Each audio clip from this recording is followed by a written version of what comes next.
Well, we lived in Captain Cook, and they had a little market every Saturday and Sunday. So that's where I started. And I remember the first day, I was so nervous, and my display was so awful looking. I mean, it was horrible. And I just kind of grew from there. I started doing it at the Sheraton once a week and local shows around Hawaii. And then after 3 years, I moved back.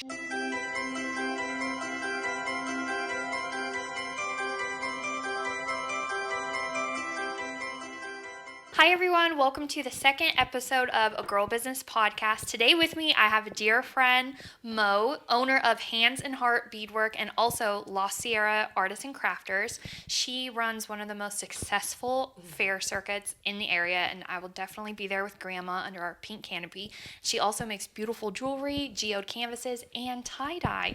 Welcome to the show. Thank you. I'm excited to be here. I'm super excited. Thank you for driving out here and getting through the ice in your Mini Cooper. In my Mini Cooper. But she's all-wheel drive, so she was just fine. What color is it? Tell us all about your Mini Cooper. Oh, well, let's tell the people what they want to know. I had the Jeep Rubicon, and I've had a couple Corvettes in my life and an STI, and I really like sporty, fast cars. So I decided I'm tired of driving this Rubicon, and I want something sporty. Well, I couldn't really have a Corvette where we live. So I kept thinking about it, and I thought, those minis are cute and fun. So I ended up getting her. She's white with red stripes. Oh my gosh, how cute. She's a John Cooper Works, which is the higher level of them, and that's why she has all-wheel drive and everything. And her name's Baby. Oh, I love that. Okay, B-A-B-Y? Yeah. Okay, yeah, a little Mini Cooper named Baby. And Baby's out in your driveway, so. Okay, I'm going to go check her out before we wrap things up. Obviously, we have to see her. Yes.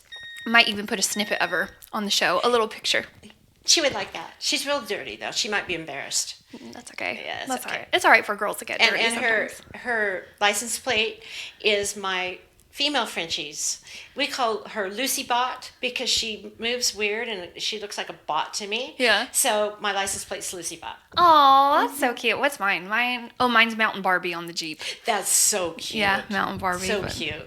And you're part of the Jeep gang, so. Yes. It's a tribe. Do you do the wave, the Jeep wave? Well, I always did, but they don't do too much around here. I know. We need to bring it back. Well, I know that when I first bought my Jeep, because I didn't own a Jeep until, I think I was in my 30s already. So, and at the dealership, I think when you sell a Jeep, you need to tell them about the Jeep wave. Because I didn't know about it. I know. So. I figured it out because at the time I was living in Placerville and there were lots of Jeeps there, and everybody else was doing it to me, and I was like, oh, I guess. Do you know about getting ducked? Yes. I got 2 ducks. You have 2 ducks? I got double ducked. Oh my gosh. I know. What do the ducks look like? Did they have a little tag and stuff? Yeah, they had little tags on them, and one of them's just a duck, and the other one's real cute. I can't even think of what it looks like, but it was real cute. But I got double ducked. Oh, that's awesome. Yeah. I've only gotten 1 duck, and it was like the highlight of my life so far. And my Rubicon's pretty cool. It's got the cutaway fenders, and it's huge tires on it, and it's got illegal bead lockers on it, so it's pretty cool. Yeah, so you must take it out 4-wheeling then. Oh yeah, and here we have so much fun with it. Oh my god. Okay, let's go 4-wheeling together. Yes. Because mine's lifted and I have a winch and stuff. Yes, so do we, and we've used the winch. Oh my gosh, look at us. And we're like 10 miles away from Dixie Valley, which is incredible. Yeah. So we have a lot of fun with it. Okay, we're going to take it out, and then Paul has the Jeep too. So we'll definitely. Okay, I'm really excited now because I don't know where any of the 4-wheeling spots are. They're all over, and I mean, you get up in the high country, and there's the fire lookouts up by my house, and you get up there, and you can't believe the views. It's awesome. Just so beautiful. Do you guys bring like a little picnic and stuff? Yeah, usually. Well, more it's like sitting on the tailgate and having a lunch. We always take the dogs with us, and they just have a blast. So much fun. And another thing. For this right here, there's opals really close to us. And we went and searched a bunch of opals. And this is one of the opals from Sierra Valley. That's amazing. I know, it's pretty cool. So what do you call these? Do you call these geode canvases? They're just called geo art. They're beautiful. Thank you. And that's awesome that you can source it locally. And I think it's a good selling point too for local people because they want things from this valley. Absolutely. You know, and so. you said that you met with Liz, and these will be in Wild Pines. Yes. Okay. Yes. Awesome. And then you said that you did a hexagon for Made in Plumas, which is here in Yes. Quincy. Yes. And then, of course, you have your shows coming up. Yes. And then do you have a website or anything? I don't. Okay. I don't. But you have the Facebook. I have Facebook. Okay, Yeah. me too. Yeah. I I'm hardly just ever use too mine. computer illiterate to do a website. It's so much. It's a lot of work. It's a lot of work. It's, to me, it's like, I have one just to say, okay, yeah, I have one. But it's kind of impersonal. And I was on Etsy for a little while, and that was such a pain. Okay, let's talk about Etsy, actually. That is such a good, because... Segue? Yes, that's a perfect segue. How did you like Etsy?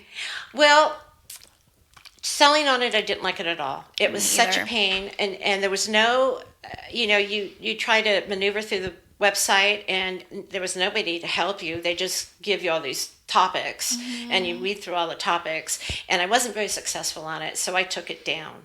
Now, as far as shopping, Love it. I get a lot of my supplies through Etsy. A lot really? of my jewelry Supplies? supplies through Etsy. And for these, I've gotten some crystals and things. So I am a big Etsy shopper. Okay. And my beading patterns, I've got a lot of beading patterns from Etsy. Okay, well, that's interesting because I didn't know that Etsy had raw material like that. They have everything. Oh, I didn't know They that. have everything. The only thing compared to going to a real store is that they usually charge more shipping than a lot of other sites. So that's the Yeah. one thing I have to look out for. But other than that, I love Etsy. That's cool. And then I'm assuming it's from other, like, smaller businesses. You're not buying from huge No, conglomerates. yeah. They're all like you and I Yeah. type of things. I mean, some of them might be bigger, but for the most part, they're just, just crafters, artists, and whatever. Yeah, just like us. Yeah, just like us. We got to stick together. But yeah. When I first started, I had an Etsy, and I was just doing, like, piddling around trying to find what worked for me. And at first I started making things that everybody else was making, like the candles and the tea towels. And you would search in, like, try to find my stuff, and you'd be 20 pages in, you couldn't even see my stuff. Yeah, It's- and that's the way mine was. And how you have to do all those little tags to try Yes. to get people to Yes. do it. And those didn't help me at all. No, me either. And then the whole downfall of Swarovski, I couldn't even put Swarovski in it anymore. What happened with Swarovski? They broke up.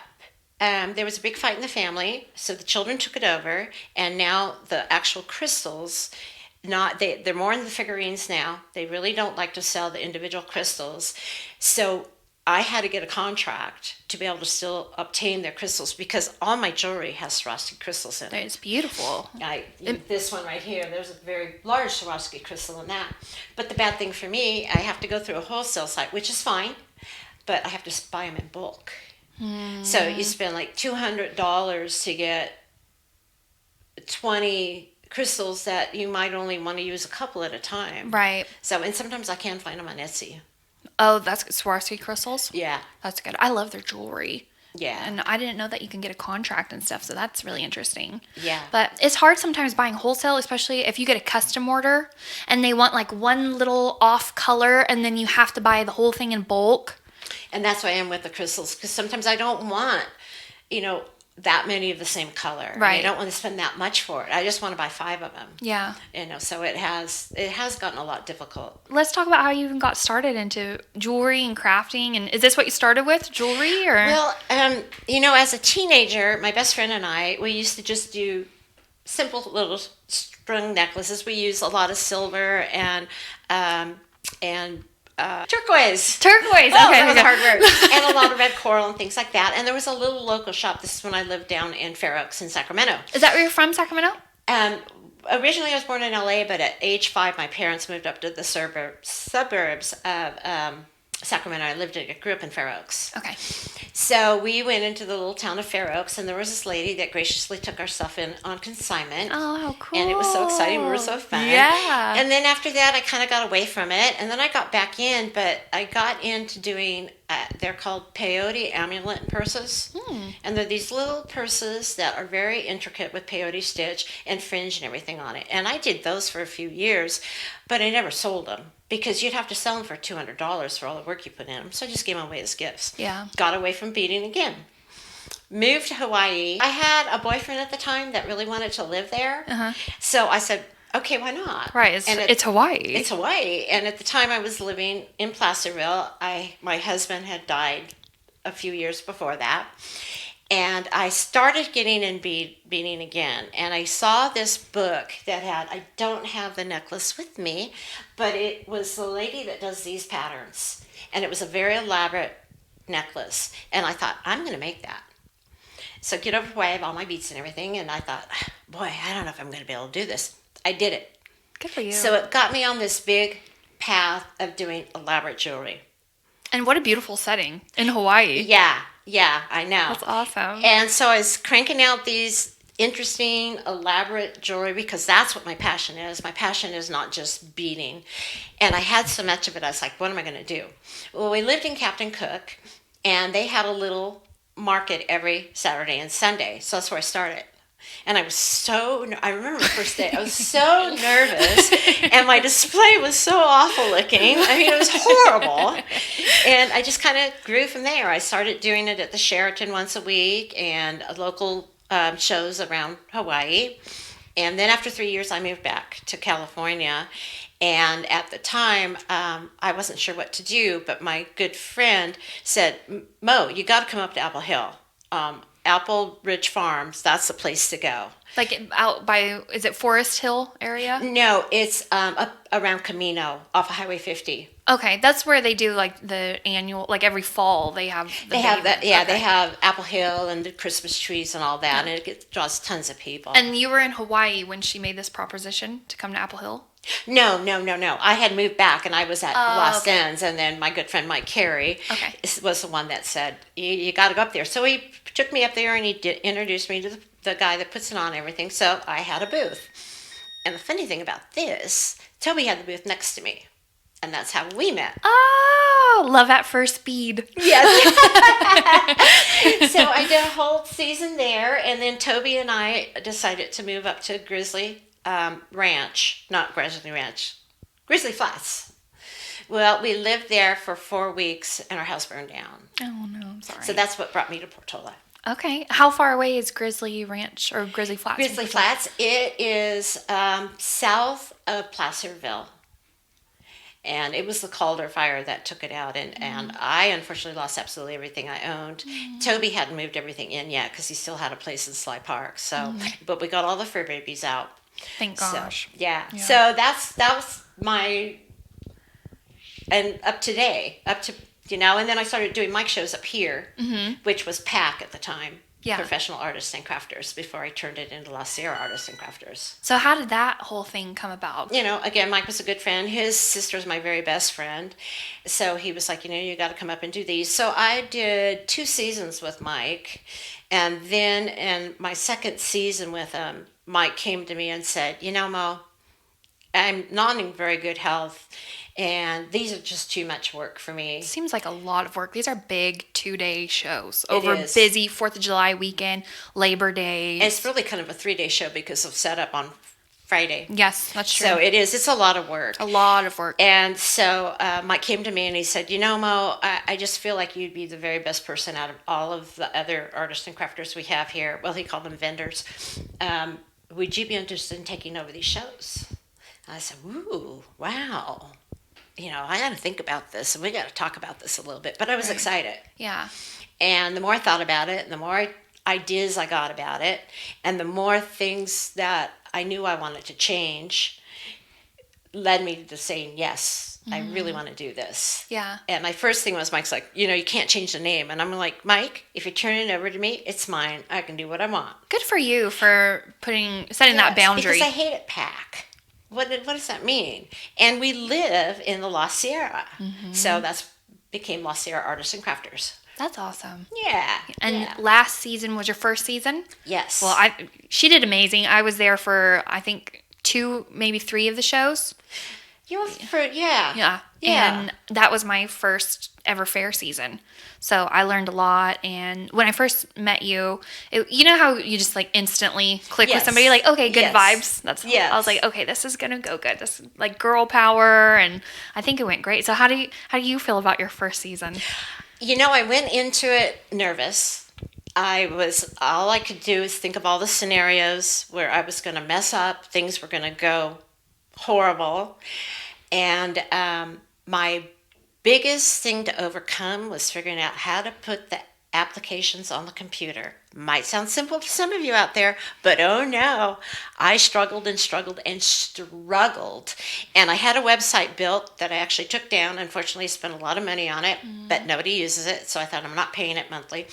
But I do use Constant Contact for all my emails and all. And Mike just kept hounding me. Mo, you got to get those applications out right away. He'd call me. Are the applications out? And I mean, I was almost in tears. I would sit in front of that computer for hours every day. Aww. And finally, I got them done, got them out. And that was my hardest thing with this. Yeah.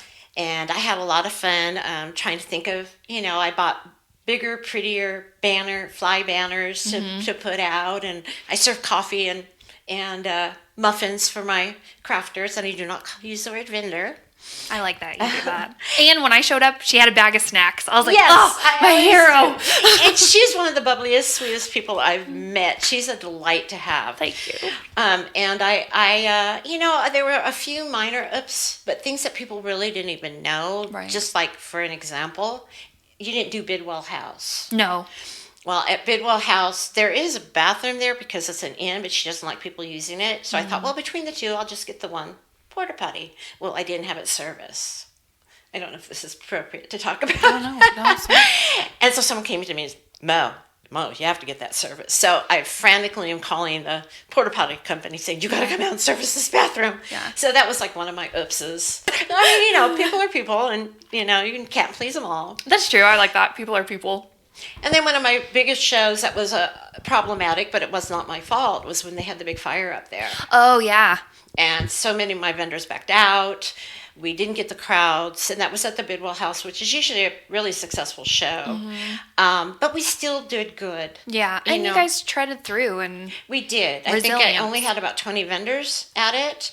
But we had decent traffic, and it was okay. that was kind of the only show that the fire affected, right? Because the Gray Eagle and the Labor Day one was awesome. That was the best show I've ever done. And that's funny because I added that show. Did you? Yes. Good for you. Never did a Labor Day show before. And nobody was doing it using that park.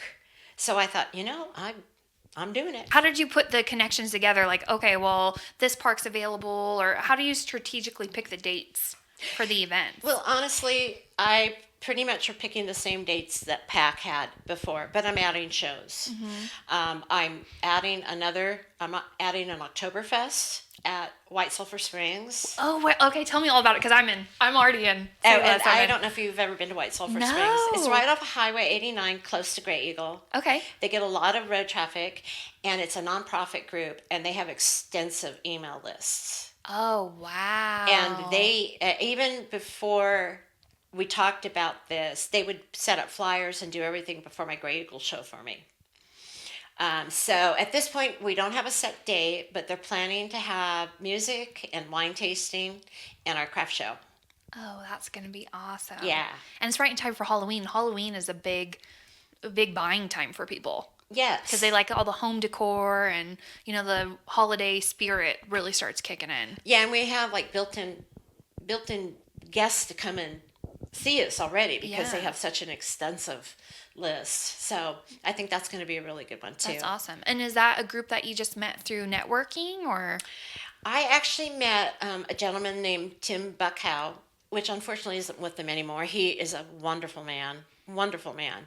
He did, you did Gray Eagle. He was the one that manned the beer booth. Oh, was he in the, what do you call it, Lederhosen? Or was... No, he dressed very, like Old Western with... They were doing root beer floats at Gray Eagle? I don't know. Did he have a little bow tie on? Yes. Okay, I remember him. Wonderful gentleman. Yes, okay. And so we got to talking and everything. So that's where I made my connection with White Sulphur Springs. And at that point, they were strictly a nonprofit, and they didn't think that they could have people come in that were selling things, but they've done a lot of research and now they realize that they can, and they're very excited to have us on board. Oh, that's awesome. Well, Yeah. that's one of the biggest things that I'm like pro is synergy. One business bringing something to the other and vice versa. And I think that's how everybody is going to build us up. Oh, I agree. I totally Yeah. agree with that. And a big part is the networking. Yes. Yes. So now that you have gone from being an artist to putting on the shows, when you go to other shows, do you see it from a totally different perspective? Because we recently did a show together and... Yeah. Yes. I definitely 100% do. And maybe my opinion hasn't changed quite as much because some of those shows I've already kind of had those feelings about anyway. Yeah. But yeah, it's like, wow, they could have done this a lot better, or why didn't they do this, or things like that. So yeah, I do. Yeah. I do. But I still, I do other shows outside of my own. What would you say your season is for shows? Well, for me, I want to do it as long as I can.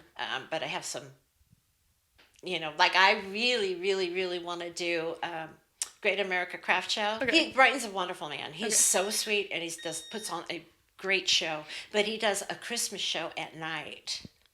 In Reno? Is that the one he does in Reno? And I still want to do that. And Toby's like, no, we're not doing that show. Why is Toby? We could cut it out if you don't want to say it. No, that's okay. Okay. I don't, he knows my feelings. Okay. Well, one thing, because he goes, we're going to have to buy lights, and, you never know what the weather is. It could be snowing. We pay the big booth fee, and then we don't even get there, and it's going to be a hassle. It's in downtown Reno. And to be very honest, I've done quite a few Brighton shows in Reno, and I don't do good in Reno for some reason. I've never tried Reno. I'm still hesitant to have to pay for travel costs, like in lodging. And for me, we can drive back and forth because we're just that much closer. We're an hour closer to Reno than you are. Yeah, and that makes a big difference. When you have to pay for lodging, it's like, okay, this is really... It's cost prohibitive. I did Candy Dance this year. Oh, where was that at? That's in Genoa. That is the oldest craft show and one of the biggest craft shows ever. Wow. There are thousands of people there. Oh my gosh. And hundreds of vendors. And I did horrible. Really? Yeah. Oh, did you like create a lot of inventory in anticipation of all this foot traffic? Yes. Aww. But I think one of my problems was they had me right at the very start where the people park and the masses come in, and they don't want to buy anything yet. They want to see everything. Right. And by the time they go through that, they're exhausted and they're done shopping. They spent their money.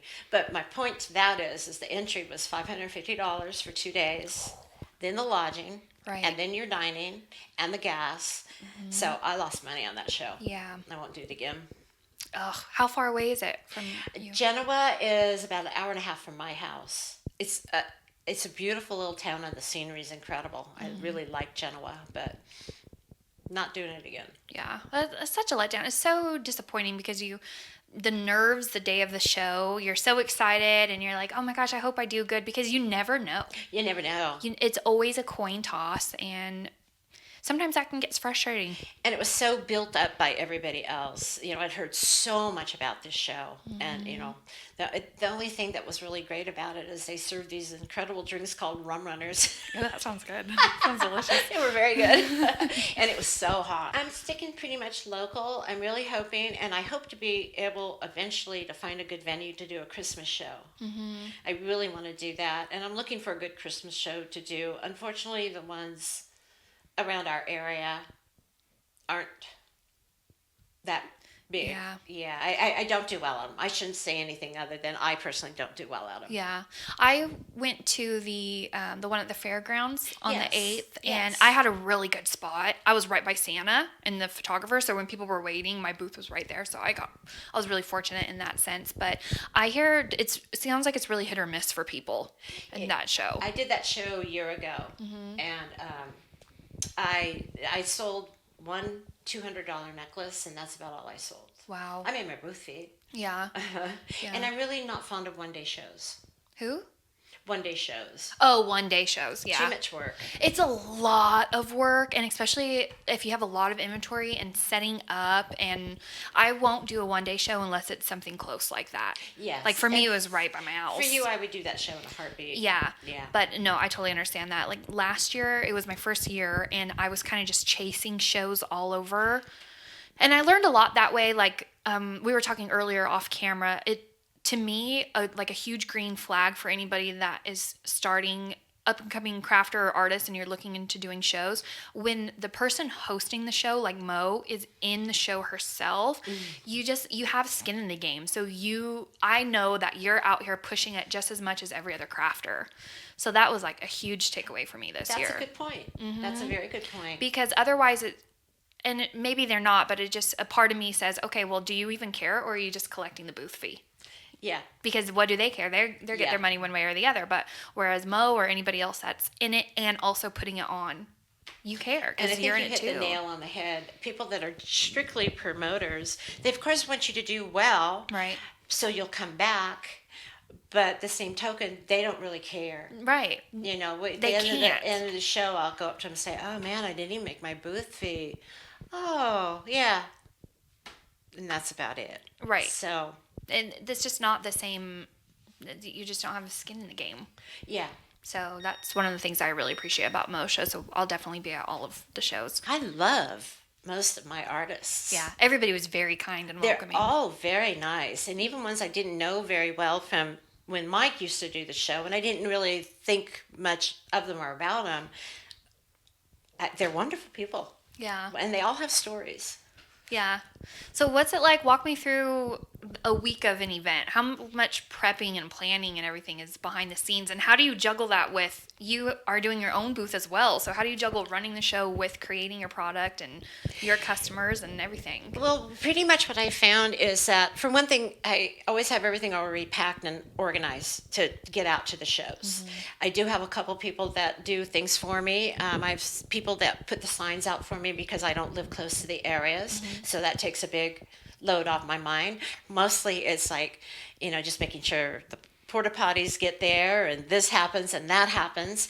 But once the setup happens, I guess I'm kind of a babysitter. I'm tracking down problems, helping people. They don't like where their booth space is, so I got to scramble and say, okay, tell you what, let's move here. What do you think about this? Mm-hmm. And I found the one thing, I don't want to say it's the bad side of it, but I don't man my booth as much as I should, because I'm always checking on my people. How are you doing? Are you making sales? Is there anything I can help you with?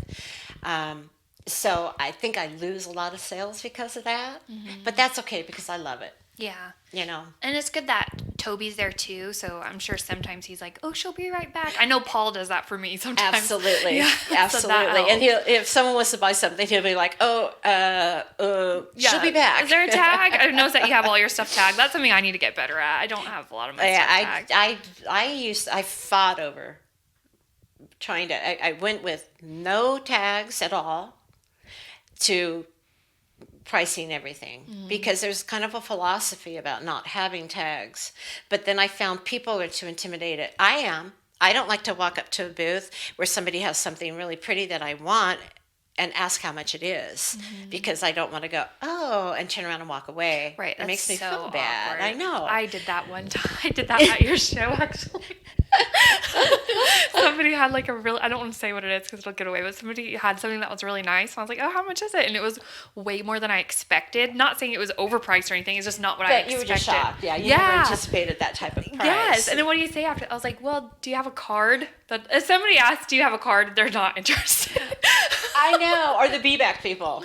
What's that? What's the be-back? That's the people that go, well, I'm going to shop around, but I'm going to be back. I promise you I'm going to be back. I always call it the be-back bus. The be-back. What happened to the be-back bus? They never showed up. They missed their stop. My grandma, her thing is looky loose. where they come in. She's so cute. She is adorable. And I'm sure you experience this too. They come in and they look at everything and they ask you about every product and every little thing, and they have to touch everything. everything. Yeah. And then at the end, okay, all right, bye. Yeah. And then they go to the next booth and buy a bag full of stuff. Right, which is fine. This is all in good fun. It's just and it's all part of the game. It really is. It's like I have not, except for when I was doing the little ones, I have not actually tried to sell the big ones yet. Well, let's showcase one of these, and let's bring it up to the camera and tell us a little bit about it and how you got started into this. Because I know last time I saw you, you said you were shifting. You're like, I'm shifting from jewelry. Yes. I find that my jewelry is very hard to sell, mostly because it's very elaborate and people are looking for simpler things. But it's what I like to do, so that's what I'm going to do. But I was looking online, just cruising online, and I saw this style of art. It's called geode. It's epoxy geode art. And Hold it so you can just pretty much just do what you want with it. So I'm really intrigued with it. It's really fun for me to do. I go around looking for all the elements and things I want to put in it. I spend a lot of time on YouTube learning new ideas, and I'm just starting to, I just did one now that's a panel of 3 10 by 10s that blend in with each other. Wow. And I will be selling these in Gray Eagle, and it's going to be really interesting to me to see how they go. So far, I had some smaller ones, as Shelby has up there on her wall. I love mine. And I look back at the ones I did to start with, and I go, wow, I've really improved. But I was able to do 2 small shows with those, and they sold. So I'm really hoping high hopes with these. Well, these are beautiful, and they're very Thank you. unique. And pricing's going to be a big problem for me. What do you mean? Well, if you look on Etsy, these things, like something like this would sell for $120. I believe it. And I just don't know. Yeah. That's one of my insecurities. Toby's always telling me, you don't realize what you're worth. You've got to put yourself out there, and you've got to sell it for what it's really valued at. I think that's something that a lot of us struggle with, and I know that a lot of us, we don't even account for our time in our pricing. No, my time's free. Other people that say, "Oh, this is so expensive," handmade, it takes hours, and half the time, well, I know at least for me, I have to remake it because I'm like, oh no, that could be better. So I end up remaking it, and there goes like half my profit. And you don't even think about that. No. And you're absolutely right. Like this necklace right here is $197. This necklace right here takes me 3 weeks to make. Oh my goodness! And I believe it is super intricate. It's beautiful. All this stuff that really takes the time, and that one. And in my mind, my time's free. It just goes to show that we're all doing this because we love what we're doing. Exactly. Yeah. Exactly, and it is. It's a deep felt love into creating things. Mm-hmm. And then you also do. Last time I remember you had like the tie-dye dresses. Oh, my little girl tie-dye dresses. Okay, tell me about that. I still do those. Tell me about that because those are adorable. You want to hear the whole story? Of course. That is why we're here today. I was at Clear Creek doing one of Mike's shows, which we do that show as well. And I'm sitting there, and this lady comes up to my booth, and she looks really angry. And she's got this dress in her hand. She goes, "Did I buy this from you last year?" And like I said, she looked really angry. And I'm like, "No, I'm sorry. At that time, I didn't sell tie-dye." I said, "Well, I don't even do tie-dye." She goes, "Well, my daughter here has grown out of this dress. This is her favorite dress. Oh my She gosh. wears it all the time." And I said, and she goes, "And I can't find another one like it." So I go, "Well, let me look at this." So I looked at the label. I knew where she got it from. And I said, "I'll tell you what, I'll do this. I can make this for you." I'm sorry, let me back up. At the time, I was doing adult t-shirts. Okay. And I do what's called ice tie-dye. But I had never done the kids' clothes. So I went home, did some research, made her, did the dress, and I thought, darn, these are really cute. And they're fun. And they're fun. Yeah. And so I quit doing, I have a whole closet stuffed with adult tie-dye t-shirts. If anybody needs tie-dye. Yeah. $10 a shirt. Yeah, and they're really fun. Yeah, and the little girls' dresses are so stinking cute. They're really cute. And they sell there. I sell those. I mean, that's what my bread and butter is at Really? my booth. Not my jewelry, my tie dye dresses. $24 for a little girl's dress, and it's mostly the grandmas that buy them.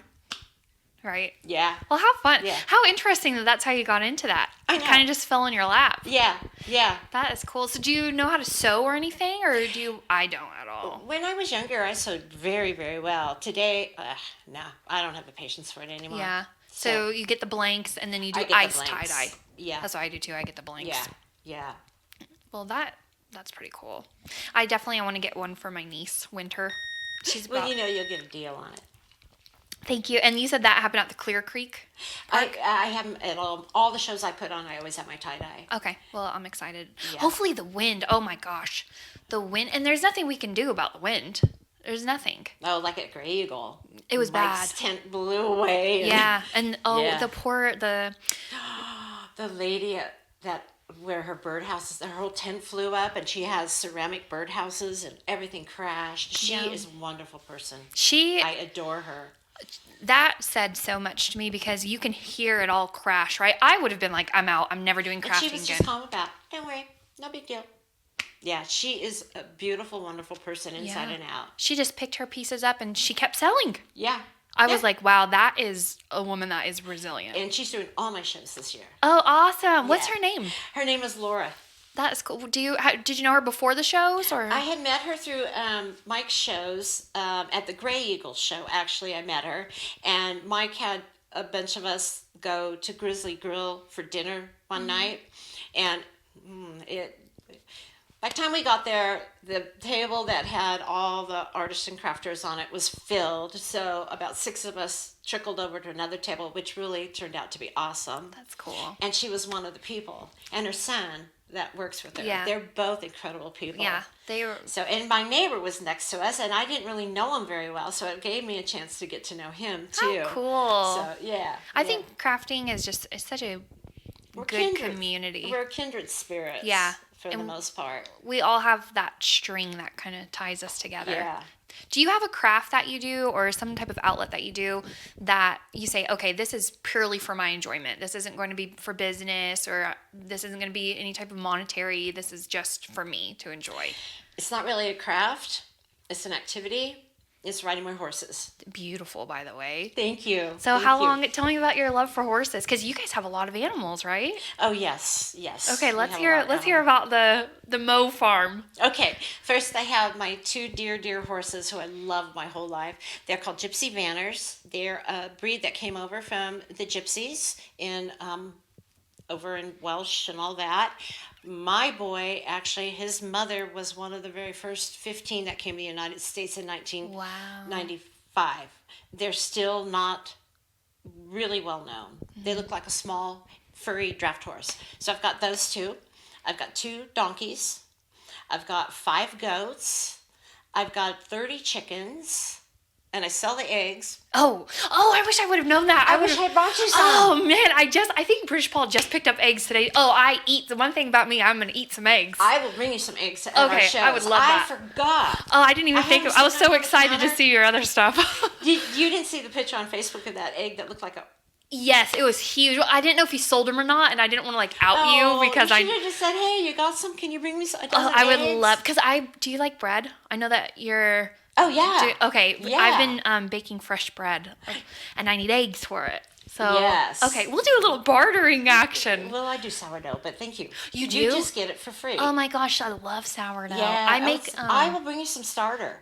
That would be perfect. I would love that. See, this is what I'm talking I about. know, and This is there's what the I'm most talking wonderful book that gets you started into it. And I'll give you the name of the book, and I'll bring you some starter at the first show. about. I would love that. That would be Yay. wonderful because I started making bread like during my downtime. But okay, so you have the horses and you have the chickens And you have the chickens. and you sell eggs And I sell eggs. and make sourdough. You do it all. Oh, yeah, aren't I wonderful? And we've got 2 French bulldogs and 1 English bulldog. We've got 2 ragdoll cats and a little parrot. She's a rainbow lory. Is she very talkative? Oh, yes, constantly. Does she have like a signature phrase? You know, she She mumbles more than anything, but she's so funny because back in the old days when we had a phone that would ring, is she would ring, and then as soon as you pick it up, she'd start going, okay, bye-bye. Okay, bye-bye.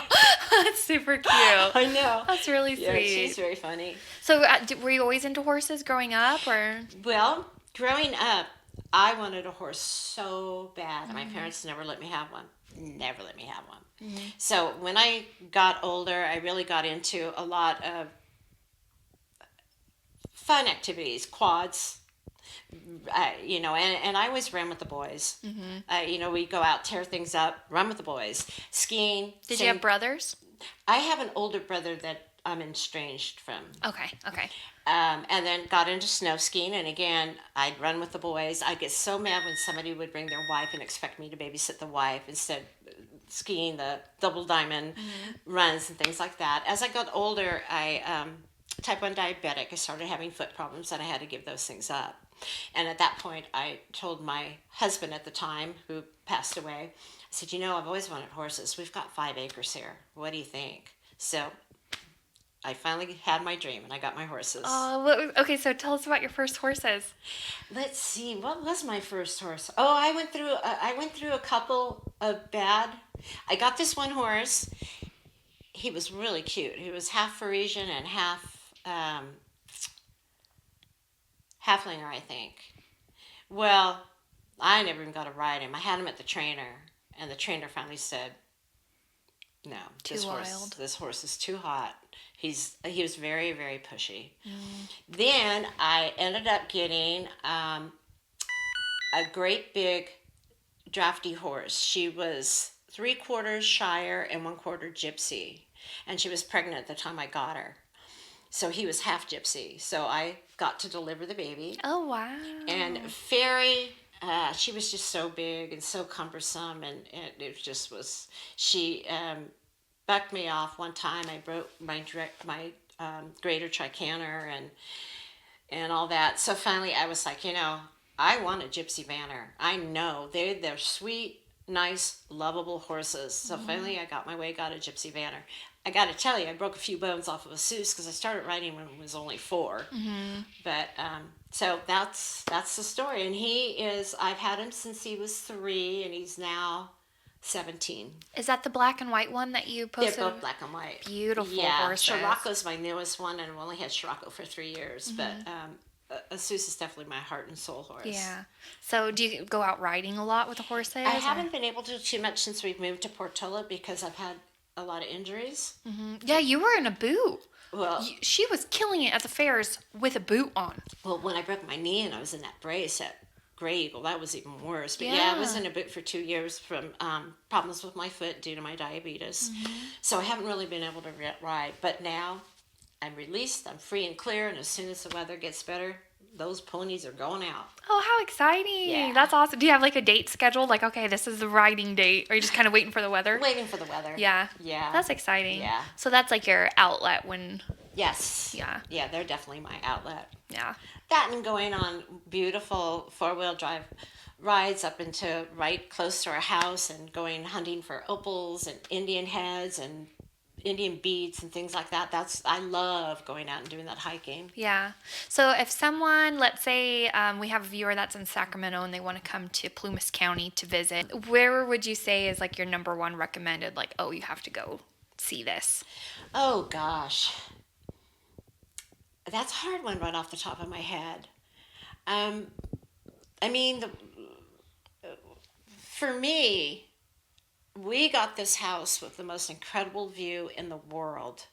Beautiful mountains right across from us, the Feather River right below us, and just staring out my window. You just can't get any better than that. But I don't really want all those people in my front room, Yeah. There's so much to explore. People don't realize what a jewel this whole area is, and it's hard for me to pick just one thing. I think it's gorgeous. I would definitely say it's better than Tahoe. Much better than Lake Tahoe. Yeah, not near as many people. No, there's not. Good restaurants are far and few in between, but there's some fabulous ones. Yeah. And the new Trout Cafe, everybody is Oh, it's wonderful. I haven't been yet. Oh my gosh, it's so wonderful. I haven't been. And the seafood, is that like the seafood Benedict or something? I had that. It's good? It was to die for. And the service is fabulous. The other new one, 2 doors down, I won't say the name. I wrote a very bad review about it in the Portola portal. Oh man, whew. I'll never do that again. I got hammered. The Portola portal is, I was talking about that it's a little wild in there. Yeah, and it was, there were a lot of people that absolutely agreed with me, and a lot of people were like, why did you write this? Why didn't you just go up and talk to management? Well, there was no management there. There was a surly waitress and an even surlier cook. So... yeah, like why put yourself through that? Yeah, and I thought I was a public service announcement. Yeah. I paid the same amount as I did when I went to Trout's. And Yeah. yeah. Well, yeah, I haven't been to Trout's, but I have been to Nicole's. And I haven't been to Nicole's. I really liked it. I'm not... That's the little coffee shop thing? Yes. And I'm not a very, I say I'm not a carnivorous girly because I'm not real big on meat, but I had their tri-tip sandwich and it was good. It looks really good. It's delicious. And I don't even like meat. So for me to say that. Yeah. I don't know do you know if Nicole owns it or do you know the story on it or anything? I really don't. I don't know anything about that one at all. I've been to Lena's across the street from Trout's, and that's decent. That's good. And Lena does own it. Okay. Yeah, I don't, because I want to have more as many local business owning women that I can. Yeah. So I'm like, oh, I wonder if Nicole owns it. Or... Yeah. Well, are you familiar with the restaurant Iron Door? It's in Johnsville. It's a very good restaurant, and the chefs there are incredible. It's Raven and Miguel, and they're who bought Trout's, and they cook there. Oh, so that's wow. what's so good. Okay, because Iron Door, that one's pretty fancy, right? That's like a... It's kind of a steakhouse. It's in a really, really cool old building. I mean, the building itself is so unbelievable, and the food is very good. Okay, I might have to check it out. Yeah. That sounds really good. Have you been to Genesee restaurant? Yes. Oh, I love Genesee. Oh, and the drive there for us coming from Portola, because we went the back roads. We went on this dirt road that was covered with snow and mud. Luckily, we had the Jeep. But it's so interesting. It's beautiful. That's my grandpa's favorite. He comes up to visit me at the lake from Sacramento, and he always wants to go to Genesee. So that's like our spot. We love it. If somebody said, oh, I think I want to start a business, what advice would you give for them? Do a lot of research. And start a business that your heart felt about. I mean, you have to be in love with what you're going to be doing. And I mean, that's about the only things I can really say is do a lot of research first, really think it out, and go for it. How can people get a hold of you if they want to contact you to be in the shows or to purchase jewelry or do your geodes? The best way is you can text me at 530-363-5552, or my email is mothompson, THOMPSON@att.net, or stop by one of our shows and say hi. And I'll put the links to everything in the calendar. And you're accepting applications for 2025, right? I am. I'm still accepting applications for 2025. I've got 2 shows that are getting filled up pretty fast because they're our strongest, best shows we have. One is at Gray Eagle in the middle of August. The other one is Plumas Pines Golf Course, which I must say, I was the first show they've ever had there. And that is Father's Day weekend. And it's lovely. And everybody did really well at it. I'll be there for sure. With Yeah. my Bigfoot stuff for dads. Good. Yeah, Good. I'm really, really excited. Any other thing that you'd like to add or that you'd like the viewers to know or final thoughts or... Boy, just follow your heart. Do what you want. Do what you love.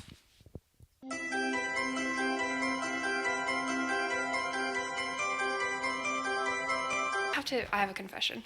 I still feel so bad about the time that I brought you a gift and I spelt your name wrong. Oh, don't be silly. You brought me a gift for crying out loud. I felt so bad because that's like my whole thing. Why? Custom gifts. And then I was like, I should have asked her. I didn't even ask you how you spelled your name. It was so sweet you brought me a gift.